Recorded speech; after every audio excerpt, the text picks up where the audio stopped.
Hello there, and welcome to the How to Market Your Horse Business podcast. I'm so glad you are joining me here today. In case we're new friends, I will do a very brief intro and then we will dive into your time management tips for equine entrepreneurs.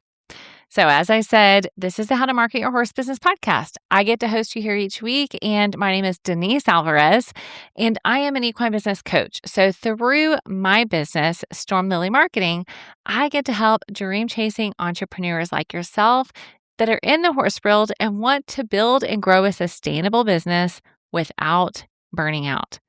All that I do is so that you, as an equine entrepreneur, can be out in the barn or in the arena or the round pen or behind the camera lens, behind the computer, at your workbench, wherever you are serving the equine industry. You started a business because you're passionate about what you do, and I want to help you do more of that. And so here on the podcast, we're going to dive in and do that today with some time management tips. Now, the reason we're doing this is because, as I said, I'm a business coach. And I'm hearing many of my clients ask me, Denise, this is an area I'm struggling with. Can we dive into this and look specifically at my task, my calendar, my customer flow? And so as we're doing that, of course, I'm thinking of you guys here on the podcast, and I want to help you as well. Okay. Now, it is no secret that you became an entrepreneur because you wanted some freedom. Yes, time freedom, money freedom, all of those things, being your own boss. But what often happens is the business becomes the boss, right? And you feel like the business is taking over your life. And absolutely, you're going to have seasons of hustle. That is part of being an entrepreneur that you just need to own and settle. And to be honest with you, my clients do not struggle with hustle. They are willing to hustle and do the work. The struggle actually is determining that doesn't have to happen 24/7. Okay. You don't always have to be in hustle mode. And truly, that is not sustainable. So, what does that mean? How do you keep from burning yourself to the ground? Our goal is sustainability, right? Our goal is to build a business that allows you to do what you love for the long term. And so today we're just going to get super practical, and I'm going to share with you some time management tips that will help you to manage the daily demands on your time and do it in a way that helps you to keep doing what you love. Now, I want to preface this with, okay, these are some tips. This is not a checklist for you to take and say, am I doing these 5 things? And if I'm not, that is not the approach I want you to take. Instead, on the podcast, my goal is for you to take something that you can apply immediately. So I'm going to share with you 5 practical tips. Take one and begin to apply it, okay? Don't try to take them all. Don't judge yourself by what I'm sharing here. And I will be honest with you, some of these may be things that you need for seasons. It doesn't mean it's something you apply to your business all of the time, year round. I know I will tell you this personally, that is the case for me. I'm going to share some of these things for you. They're things that I have done. They're not things that I am doing year round. It depends on the season of business and what's going on at the time and when I feel like I need to focus on that. So that being said, I'm going to share with you this first one. And some of you may roll your eyes at me, and it is time tracking. And I will tell you, my first experience with time tracking, I was super annoyed. I actually was not the boss, and my boss had me do it. And she was having all of us in the office track our time in an Excel spreadsheet in 15-minute increments. I can't remember how long we did it for, but I remember feeling really annoyed at the time. Immaturity, yes, right? I will own that because actually, I'm going to give you 2 things. Immaturity. And I'm going to give this to you. Okay. This is just a bonus coaching moment. When you have a team and you tell them to do something, attach the why, give them the reason that you're doing it, and that will help. Okay. So I actually had no idea why we were doing it. It was just like passed down from the top. But the reason I'm telling you to do it as your quote unquote coach here on the podcast is because when you realize how you are actually spending your time, then you can make decisions based on data versus how you feel you're spending your time. Because I have worked with clients who are saying, I feel this stretch and I don't feel like I have time to do X, Y, and Z. And I feel like I spend my time doing X, Y, and Z. But then when we actually track that time, even if it's for 1 week, okay, I'm not saying you should do this all of the time. Some of you may need to. And if you are billing clients by hour, time tracking, and I'll share with you my favorite app for this, is a great way to do that. But even if you're not billing by the hour and you just need to get a good understanding of how you're spending your time tracking is really the only way to do that and have the real data. Okay. So there is a purpose behind it. As long as we approach it from that way, hopefully you're not rolling your eyes too much at me. So there's an app that I have personally used that I loved called Toggle, Toggl. It is free. There are paid versions, but for this purpose, free will work for you. And it even has a plugin if you happen to use Chrome where you can just tap and click. You can assign the project that you're working on and hit start, and it times it. And it's very simple. The app on your phone works very similarly. It's very simple. So you can create specific categories in order for you to see what time you are spending in what category. Okay. So obviously, depending on your business, the way you use that and determine your categories is going to depend on you. It may be that you break it down into marketing task, office and admin task, client delivery task. My goal here for you is to see where are the chunks of time that you are actually spending a lot of time that you could maybe narrow that down and you could make some changes. You could delegate, you could automate, but we don't know what those areas are until you spend some time tracking your time. So number one, my time management tip for you is track your time, even if just for 1 week, so that you have a really solid understanding of how you're actually spending your time. Number two is time blocking. Now, this can look different for you. I'll give you a couple different ideas and ways this can look. Again, realizing that some of you listening are literally with horses regularly during the day, and some of you are serving horse people, and some of you are serving the owners. Some of you are creating things for horses. So I realize time blocking could be different for you.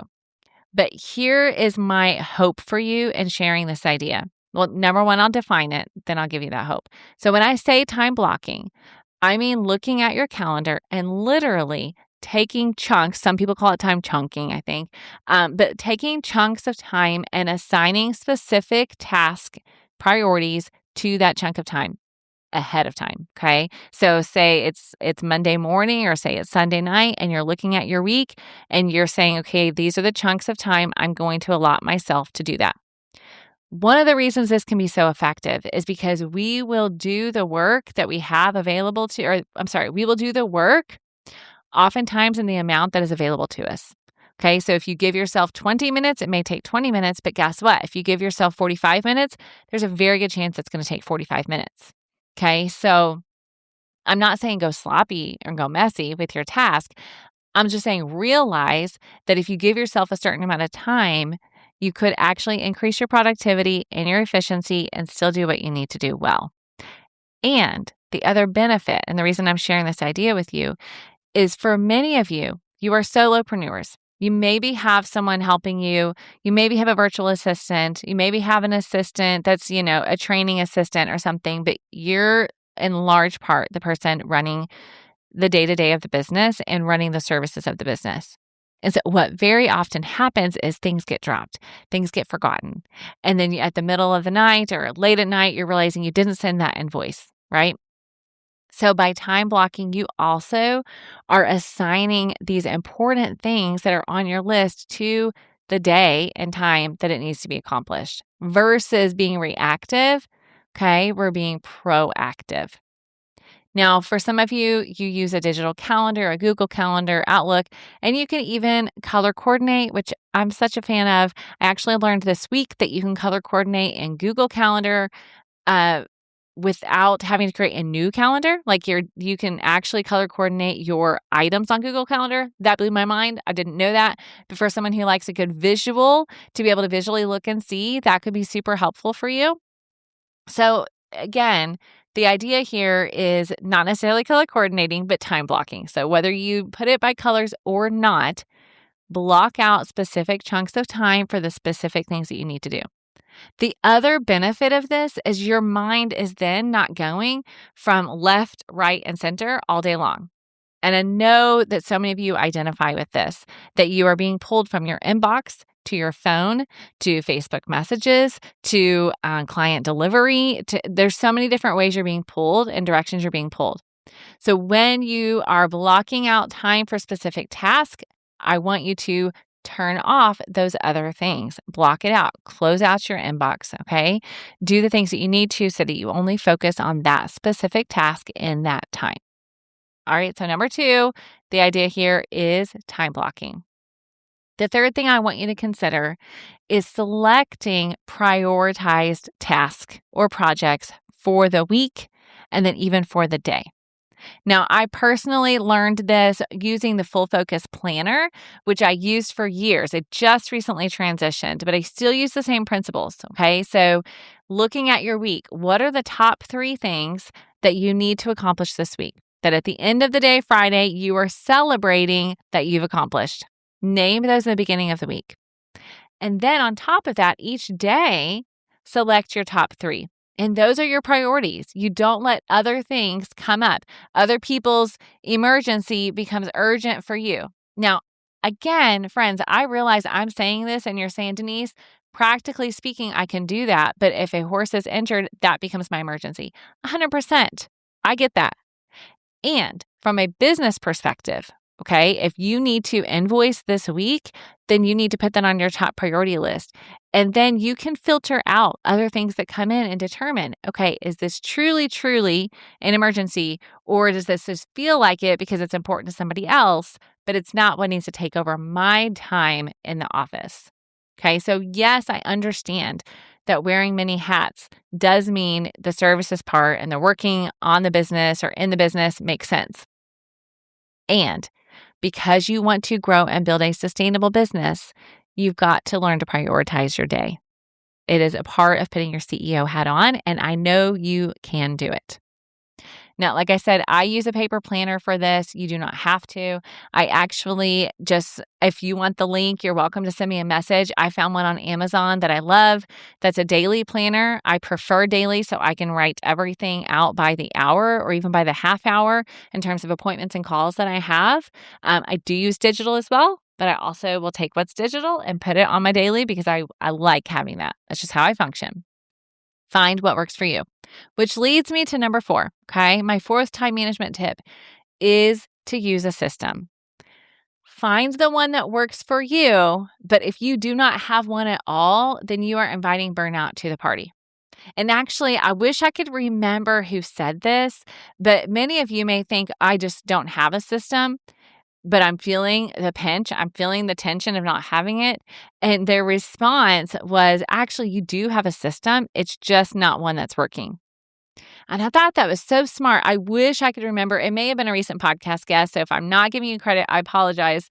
But the reality is everyone has some sort of system. It just may not be working for you.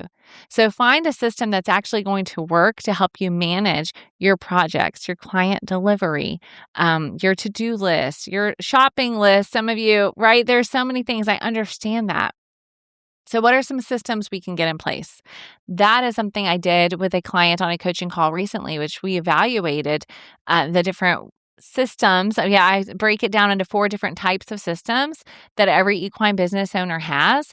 And so we looked at where are the areas that you're getting stuck? What are the systems that we need to focus in on so we can simplify and automate and help you to really manage that piece well so that your clients are getting the quality experience they want. So systems is a big one, and I'll probably do a future episode just on the systems in your business going into that.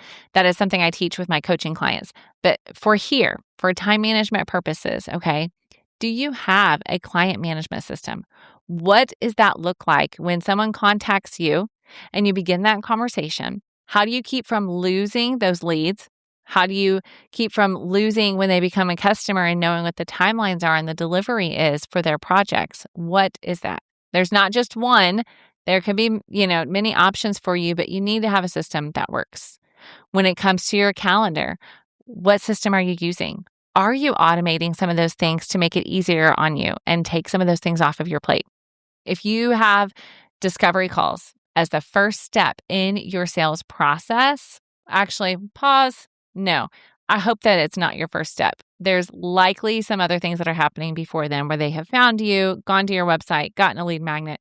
But then, okay, technically, then it becomes first step when they reach out and you have that conversation. If it's a discovery call, how many of you, by show of virtual hands, are manually sending an email back and manually giving them a time of day that they can come to the barn and try, meet the horse or try things out or have their trial lesson or get on the phone with you for a discovery call for a photo shoot? How many of you are manually emailing them, manually sending days and times, or even manually sending the link? But then when they pick their day and time, you're having to manually send the reminder emails, all those things. I am encouraging you right now, okay, to realize that when you automate those things, if you take an hour or two out of your day, which I know is a lot for many of you, but if you will take an hour or two out of your day and automate that process, you will get more than that amount of time in return as you move forward. So find a system that will work for you and use it. Now, I'm going to give you one other that is not like a CRN type system, but another time management idea in this idea of systems is called the Pomodoro timer. And the way it works is you set a 25-minute timer for a deep work session. Okay, so again, that time chunking we talked about. So 25-minute timer, and then when that timer goes off, you take a 5-minute break. And then technically, the way the Pomodoro technique works is you take a longer break of 15 to 30 minutes after you've done that 4 times. And the reason they came up with this method, I believe the gentleman's name that came up with it is Pomodoro. And it has to do with the way your brain works. So literally giving your brain time to soak and rest and rejuvenate before you keep going. Now, I will be completely honest with you. I do use that sometimes, and it's been very helpful. And sometimes I hit reset and I take another 25 minutes before I get up, which I know for my physical therapist and, fitness people that are listening, you're like, Denise, no, you've got to get up and move. I'm sorry. Sometimes I am in that deep work mode. I'm in my zone and I'm not getting up yet. But there is still something to be said for getting up and taking a break, okay, and taking care of yourself in that way. But the timer can be helpful, again, for that deep work and getting focused and removing all other distractions that actually really will help you to be more efficient, okay? All right, our 5th time management tip is to know your downfalls, all right? So I just gave you one of mine. One of my downfalls absolutely can be sitting and not getting up enough because I'm like, I just got to get this done. And then before I know it, I've been sitting too long. And that's not good for me physically. It's not good for me mentally. Okay. So if you know your downfalls, then as I'm sharing these time management tips with you, you can take them and apply them in a way that meets you where you are at. So if your downfall is losing track of leads, okay, let's get a system in place for that. And that's going to help with time management because what I have also found is that when people come and say, I'm having a time management problem, if we back up and look at it from a broad perspective, it oftentimes does become a systems problem. It becomes we don't have a system, we don't have a process. And so you have all of these unopened, or I'm sorry, how do I say that better? You have all of these open pathways, right? And we haven't closed the pathway in your brain for one project, but you moved on to another and another and another. And absolutely, that's exhausting. And so if that could be one of your downfalls is I have so many things going on at one time and I just feel overwhelmed. Number one, reach out for support and help. You can book a clarity coaching call at any time with me. It's 60 minutes on Zoom. We record it. You ask your questions. You get the recording as well as next steps. And so if that's a piece that you need clarity on, maybe you need to get on a clarity coaching call because sometimes knowing your downfall is not enough if you don't have somebody to help you make that plan next. Okay. But for example, another personal downfall for me, I'll just be super honest with you, is my inbox. I think I've shared you on the podcast that sometimes I treat my inbox as my to-do list and I'll email myself so I do not forget that I needed to put it on the calendar or write it down in my planner or send an email. But that can work for me. That can be a system as long as I do a timer for my inbox, because then I can get sucked into trying to just clean up the inbox that I don't accomplish my big 3 for the day, like I shared with you earlier. So for me, inbox is an issue sometimes. So it is setting a timer, or it is determining I'm going to touch it once. I'm trying to work on that for myself. Touch it once, do a quick response, and then be done with it, versus sitting on it and feeling like I need a few minutes to really make a thorough response. Sometimes we don't need a thorough response. Sometimes a quick response is okay. So for me, one of my downfalls 100% is inbox. And so I'm working on some systems in that. So know your downfalls. And then, like I said, bonus one here is to get that accountability, get that support. Inside the Business Barn Collective, every week I ask, what's a win we're going to celebrate at the end of this week. So I ask it on Monday, what are we going to celebrate at the end of the week? Setting that intention, giving a priority to your time. Okay.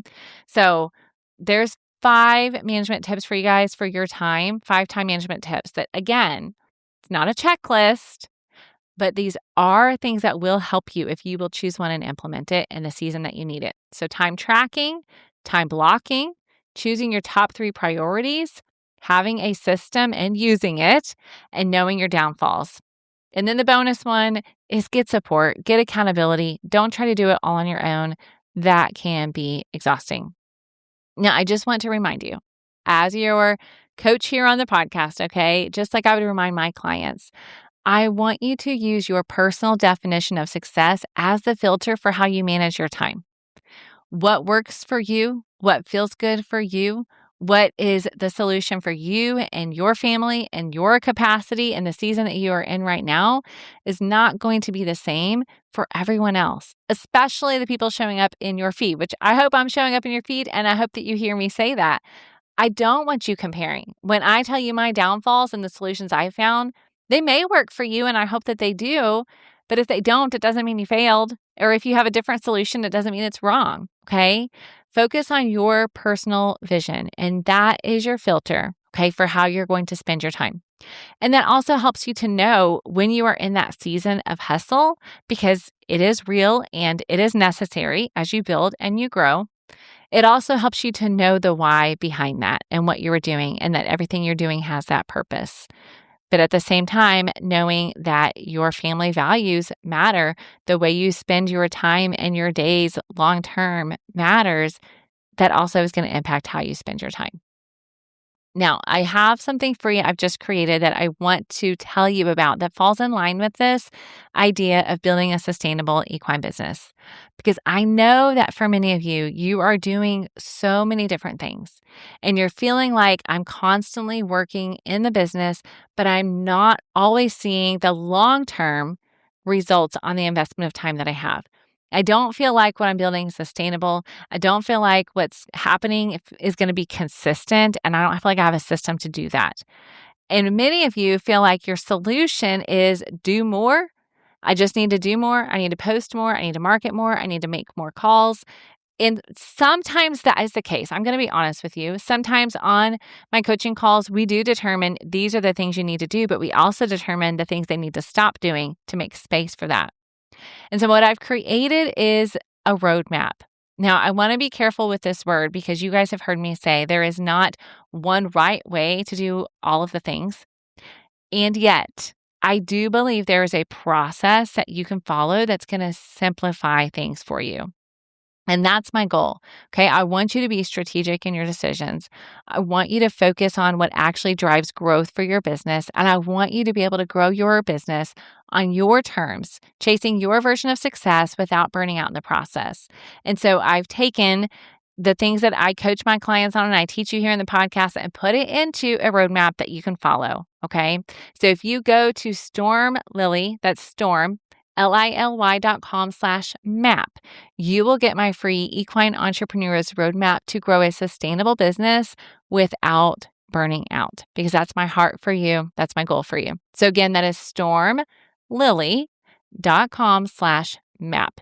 It's completely free. It is a document that's very easy to access, easy to read, and easy to take action, because you know me, I want you to take action. So inside of this roadmap, it is not just information. It's truly workbook style that you can get in and take action with what you're learning. Okay.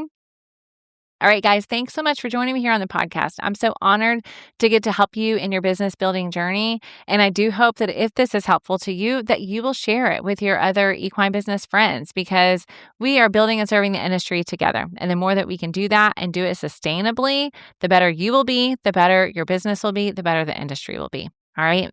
Thanks so much for joining me here today. Have an amazing day, and I'll see you back here soon. Bye.